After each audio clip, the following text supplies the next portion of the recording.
Olá, amigos! O processo de aprendizagem é uma das coisas mais maravilhosas da espécie humana. Quanto mais o ser humano aprende, mais ele consegue entender a realidade à sua volta e mais condições ele vai ter de interferir nessa realidade a seu favor. Essa interferência, a partir de uma boa bagagem de conhecimento e da sabedoria que provém da maturação desse conhecimento, é o que torna possível as descobertas, invenções e todas as demais criações da espécie humana. Tudo isso é necessário para uma transformação social positiva, para o progresso científico e tecnológico e, logicamente, para a própria evolução da espécie humana. E é sempre bom lembrar dos ensinamentos fundamentais do teórico Erik Erikson, quando ele mostra que o ser humano, a partir dos 30 anos, sente necessidade de começar a ver os resultados positivos da sua contribuição social, do seu trabalho produtivo e da sua criatividade. Essas metas só serão alcançadas por meio da aprendizagem e do uso do conhecimento adquirido com sabedoria. A satisfação dessa necessidade é a base para o alcance da felicidade. Algumas pessoas confundem esse sentimento com as alegrias dos prazeres temporários. Esses prazeres trazem sensações muito frágeis de felicidade e com curto prazo de validade. Mas vamos ao que nos interessa.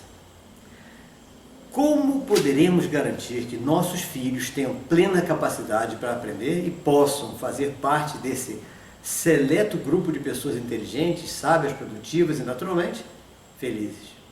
Como? Bom, para cada fase na formação da criança há uma necessidade diferente. Vamos enfocar agora apenas a criança naquela sua primeira fase de desenvolvimento até aproximadamente os 7 anos de idade. Primeiro, devemos entender quais são os valores básicos e fundamentais da nossa vida. Os valores que significam os verdadeiros alicerces sobre os quais todo o conhecimento será construído. E assim permitindo o alcance da sabedoria, da produtividade, da felicidade. Que alicerces são esses? Amor e conhecimento. Todo o resto virá apenas como complemento desses dois valores básicos. Podem ter certeza absoluta. O amor, nessa fase inicial da vida, é transmitido por nós pais, nós educadores, nas creches, em casa, nas escolas de educação infantil, etc. Entender isso é muito importante, porque a nossa impaciência, o nosso estresse, a nossa falta de tempo, tudo isso podem ser elementos destruidores dessa transmissão necessária e imprescindível desse amor. Amar a criança é primordial para conquistarmos a sua confiança e fazer com que ela consiga se desenvolver de forma plena e equilibrada. Pais e educadores precisam estar plenamente seguros de serem capazes de desenvolver e manter esse amor, tanto pelos filhos como pelas crianças sob sua responsabilidade. Havendo a transmissão desse amor, haverá a construção do amor interior na criança. Essa construção é a chave para o início da formatação das redes de conhecimento desse seu cérebro. Visto isso, que é o principal, vamos agora às dicas para garantir o desenvolvimento pleno da sua capacidade de aprender. Como se dá esse processo? Como? Em síntese, podemos definir 3 etapas principais no processo de adquirir conhecimento. Tá? A primeira etapa podemos considerar que é quando a criança percebe a realidade externa, capta seus sinais por meio dos seus elementos sensores. A segunda etapa, ela então, com esses sinais que ela captou, tenta relacionar essas informações com outras que ela já tem arquivadas na sua memória, para que haja um entendimento. Nem sempre ela tem alguma coisa relacionada a isso arquivado na memória. Na terceira etapa, se ela tiver alguma coisa na memória semelhante, ela atualiza o conhecimento. Caso não exista nada na memória, ela constrói um novo arquivo. Ou seja, o cérebro, o processador do cérebro constrói um novo arquivo com aquela informação que então é nova. Nossa criança está em seus primeiros anos de vida. Logo, a sua capacidade de captar as informações externas estão se desenvolvendo. E é aí, exatamente aí, que precisamos fazer todo o nosso investimento educacional.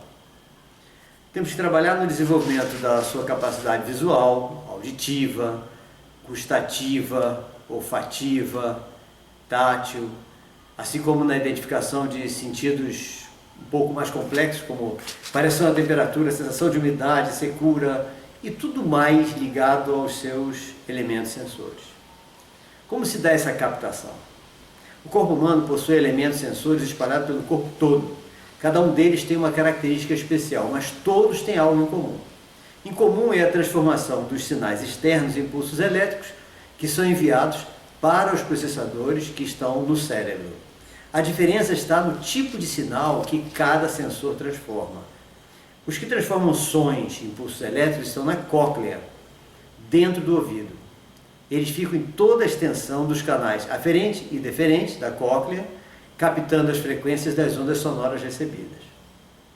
Os que transformam raios luminosos em impulsos elétricos estão na retina, no fundo do olho. Essas células são de dois tipos: bastonetes, que captam luminosidade, permitindo a visão em preto e branco, e cones, que captam frequências coloridas, registrando a percentagem de cada cor na constituição de cada pontinho da imagem. Para identificar olfato e paladar, há as células que transformam as substâncias químicas dos alimentos e dos aromas em sinais elétricos. Essas células, esses elementos, estão localizados na língua e nas narinas. Por toda a pele há os sensores que detectam sensações táteis, pressão e atrito. Há também aqueles que detectam variações de temperatura e há os que detectam umidade. Podemos ter muitos outros tipos de elementos sensores, mas ainda estão fora do atual conhecimento científico. Todos esses pulsos elétricos são enviados para o cérebro, onde são processados para constituir o entendimento de mundo e a aprendizagem em geral.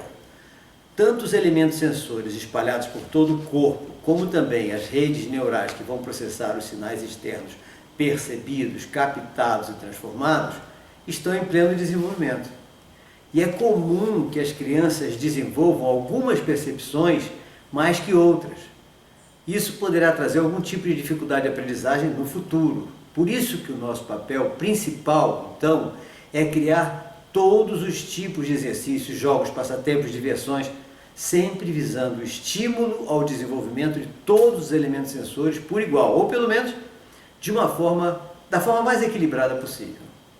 Estimular todos os órgãos do sentido significa, então, estimular o desenvolvimento pleno cerebral, ampliando assim a capacidade cognitiva da criança e facilitando o entendimento correto de mundo.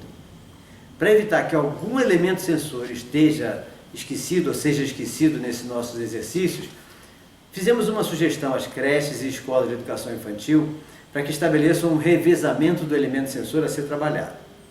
Para facilitar o planejamento e a execução, cada mês teria o seu elemento sensor. Então, isso possibilita o intercâmbio de ideias entre as diversas escolas que utilizarem isso. Nós fizemos uma tabela que ficou assim: janeiro, temperatura e umidade; fevereiro, visão; março, audição; abril, tato; maio, olfato; junho, paladar; julho, paladar, e repetindo tudo a partir de julho. Ou seja, as ideias para tais atividades podem ser extraídas de onde? Por exemplo, de exercícios de desenvolvimento psicopedagógico, utilizando todos os recursos disponíveis nas escolas ou usando de criatividade para desenvolver seus próprios recursos com o material que tiver à sua disposição.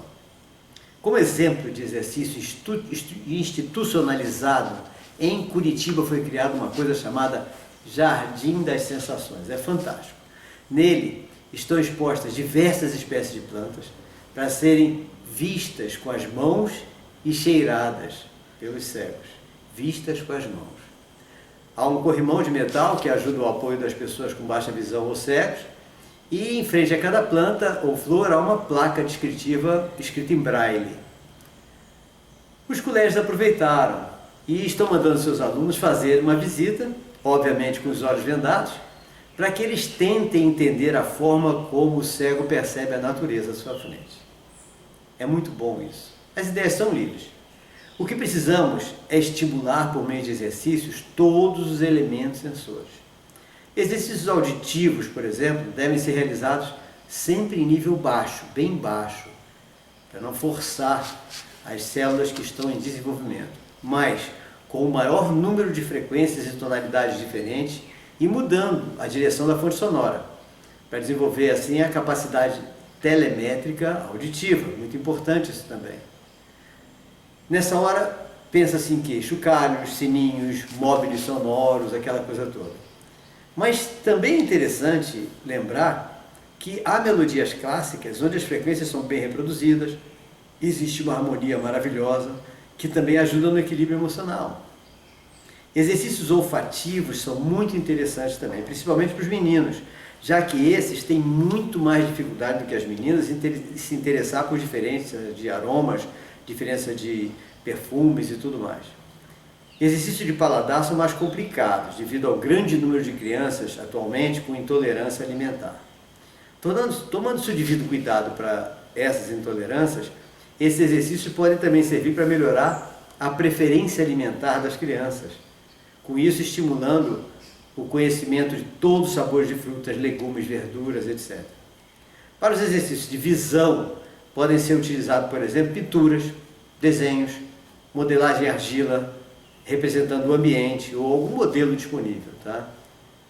Uma grande vantagem desse exercício de estimulação é a possibilidade de se detectar também dificuldades ou anomalias perceptivas ou de processamento cerebral, como, por exemplo, dislexia, descalculia e outras tantas. Tá? Qualquer dúvida, comentário, sugestão, por favor, entre em contato conosco pelo nosso e-mail, robertoanderson@gmail.com. O artigo referente a esse tema, para vocês lerem com facilidade, está no blog, robertoanderson.blogspot.com. E nossos livros, o romance Viravolta, o Afetividade na Educação e o Sexo à Escolha Sua, tanto podem ser adquiridos no Colégio IUP, na Avenida Monteiro 19 da Liberdade, ou diretamente da editora nas livrarias virtuais Cultura e Saraiva, ou pelo Mercado Livre, clicando em cima da capa do livro desejado. Ok, gente? Um forte abraço a todos e até o nosso próximo encontro.